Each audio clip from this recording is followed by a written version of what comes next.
let's go to Phillip Rivers. Because this is arguably, by the way, as crazy as it sounds, and for a team who we feel like their season is virtually over Yep. at this point, it is maybe the most fascinating story in sports right now because of what is happening here with Phillip Rivers. Absolutely. 44 years old, legitimate grandfather, hasn't touched an NFL football field in 5 years. Goes 18 for 27 for 120 yards, a touchdown, and a pick against one of the NFL's best defenses. On the road. Regardless of what you think of his politics, I think it was Jason Whitlock who said this is like embarrassing for the NFL. If Phillip Rivers can walk into the NFL after 5 years of not playing, and it's not like Phillip Rivers looked like he was Lamar Jackson. Like, he looked like an old man playing. He really did. And put up those numbers and put up that kind of performance against one of the NFL's best defenses in Seattle. There might be a little bit of a bigger issue here. But, Josh, let's just go at this point blank. Phillip Rivers, in his return to the NFL, what'd you think? It was must-see TV. I was watching it. You had, especially out here in LA, Rams-Lions on, which obviously was an absolute shootout. Well, guess what? I was tuned in to Seahawks-Colts watching Grandpa Rivers. And, you're saying, it was said that it was an embarrassment.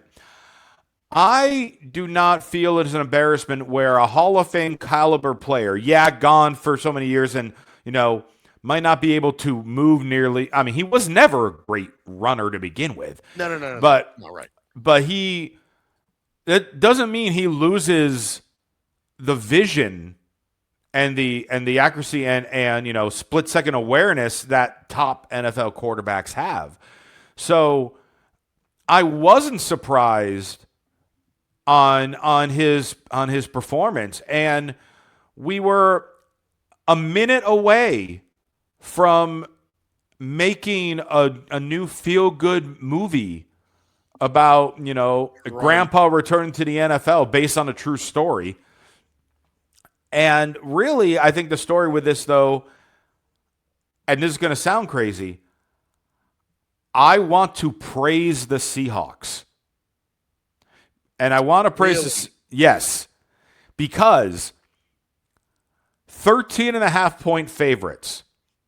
So you can go in there super cocky because you're facing a grandfather, and 4 days from there, you are playing the Rams, A, for most likely the division title, and B, possibly for the 1 seed in the NFC.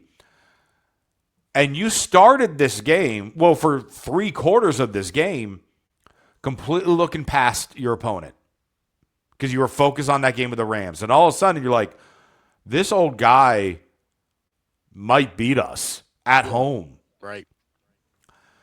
So the players and the coaches,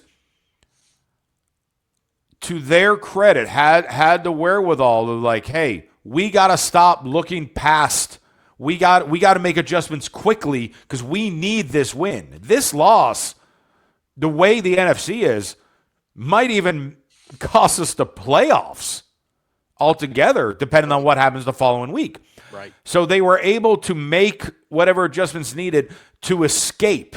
They absolutely escaped this game because Colts were in must-win situation. And everyone was, talking about, again, the spread and Rivers. The Colts defense has been overall very solid all season. So I am not surprised it was a close game. In our, to lift the curtain a little bit, we obviously have like a group chat amongst all the hosts of the GRYD. Yeah. I was preaching on there, look for the score to be something along the lines of 20-13 with the Seahawks winning. It was even closer than that.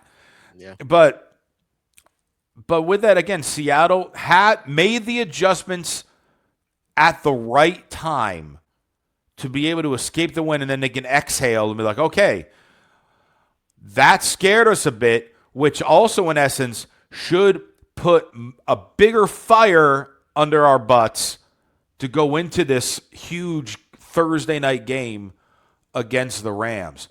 But Phillip Rivers, hey, he was competent. He had solid numbers. I mean, he completed 2/3 of his passes. He threw a touchdown. He kept them in the game. I don't know how you cannot be impressed with it. No, I was definitely impressed. Like I said, he looked like an old man. I mean, I'm not going to say there wasn't a whole lot of air underneath that football whenever he threw it. Because he is an old man, Mike. That's why he looked like an old man. That's right. No, 100%. But listen, I loved hearing him talk to the media.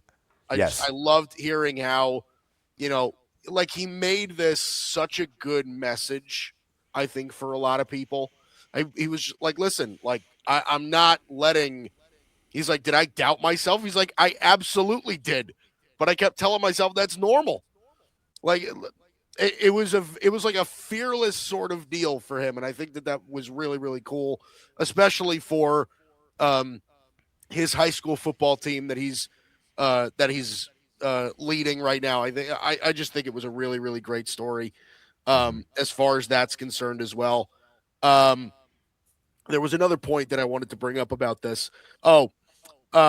Here's the thing.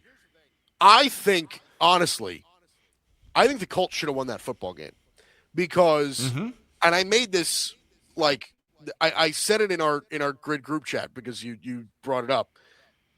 I think the Colts, from a game perspective, and I apologize for the people that didn't see the end of the game, but I think the Colts made a mistake at the end of that game by kicking the field goal on 4th down.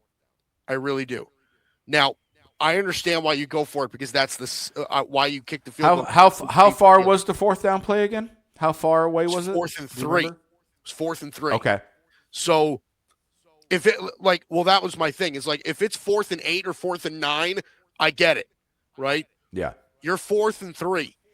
You're on 4th down. You got 3 yards to go. You got 55 seconds left in the game.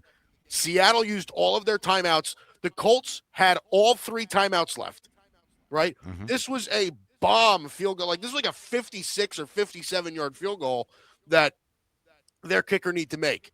So I'm thinking to myself, I'm like, listen, if you get yourself your 3 yards, you're essentially guaranteeing yourself a win. Like if you can get 3 yards on offense, and I understood that like I almost felt this game was if you go for it on 4th down and you don't get it, you lose. But if you do get it, you win without a doubt. Like the game could have been decided at that very moment instead of kicking the field goal, putting the game back in your defense's hands with all this time left, right? Like the way that I would have done it is go for it on 4th down. If you don't get it, you don't get it. But if you get it, you control the rest of the game. The entire rest of the game is completely in your hands. You have all 3 timeouts. You're already in field goal range. You can milk the clock down all the way down to the last half second and just go for it there. And you do have a guy named Jonathan Taylor in your backfield that you could just keep running and run that clock with. And he'll protect the ball. Exactly. So that to me was the right football decision. But listen, you have to put yourself in Shane Steichen's shoes a little bit, where you're like, all right, I have a 45-year-old quarterback right now. Can he get 3 yards? So I don't know. I understand. By the way, I don't know the validity of this. So if you do, then and I'm wrong, please call me out and tell me I'm wrong. Okay. Because I saw a multiple videos of people posting different things regarding the setup, and they were talking about how brilliant Phillip Rivers is for doing this for insurance reasons. Because apparently, allegedly, now again, I don't know for sure, and someone can look it up to backtrack it, that the NFL Players Association fully covers players' insurance, and for their families while they're in the NFL and for 5 years of them after. So because Phillip Rivers was ending that 5 years, he came back in. He's got his 10 kids covered for another 5 years. That's right. You know how expensive that is? Oh, yeah. I was literally going to say that. He's got 10 kids. Right. So, it's got to listen, man. I don't know. It's not like he doesn't have the money for it, but hey, save the money. Smart. So take a couple tackles because you know you're going to be covered. That is amazing. I still find it amazing how he's got 10 kids. I still am blown away by that. But anyway, but good on Phillip Rivers.